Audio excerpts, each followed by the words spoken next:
કીધું એ મારા દ્વારકાના અમારી ખાસી સેવાડે ઓલું હોય ને અમારો માનો જીવ ભયો થાય તે વહી ગયો.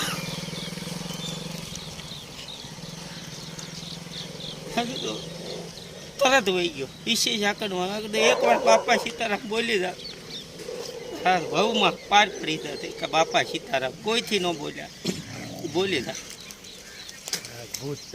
અને એક બીજી વિશેષતાની એક વાત કહેવાની છે કે એમને દિવાળીએ કોબરા નાગ કહેવડો હતો, પણ એને એટલી ભગવાન ઉપર શ્રદ્ધા અને એટલું એમને બાપા ઉપર શ્રદ્ધા હતી કે તારે જીવાડવો હોય ને તો હું ક્યાંય દવાખાને જવાનો નથી, તારે જીવાડવો હોય તો આની આ જ પરિસ્થિતિમાં આની આ જ સ્થિતિમાં તારે મને જીવાડવાનો છે. અને કોબરા નાગ કવડે એટલે એ માણસ તમને ખબર છે કે એ જીવતો ન રહે અને આ અવિરત સેવાઓ કરે છે.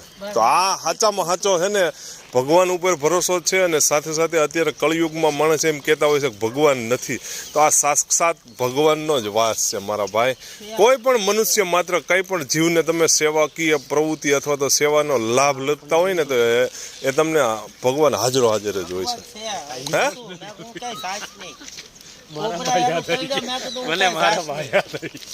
ભગવાનને કીધું તારે બસાવવાનો, તારું ઘરેણું છે, તારે ધ્યાન રાખવાનું, લઈ લેવું હોય તો ભલે રાખવું હોય તો ભલે ખબર એમની સત્ર ખુલ્લે. આ તો જો કળિયુગમાં નરસિંહ મહેતાની ભક્તિથી ભગવાનને જો 52 વખત આવવું પડ્યું હોય તો અહીંયા તો તમે વિચાર કરો કે આવી ભક્તિથી ભગવાન એક વખત ના આવી શકે છે? આવે આવે હે આવે, પણ શ્રદ્ધા અને વિશ્વાસ હોવો જરૂરી છે. દત્તાત્રેયના આમાં દર્શન છે સવારમાં. વાહ, ગુરુ દત્તાત્રેયની આગળ કૂતરા આટા મારતા હે.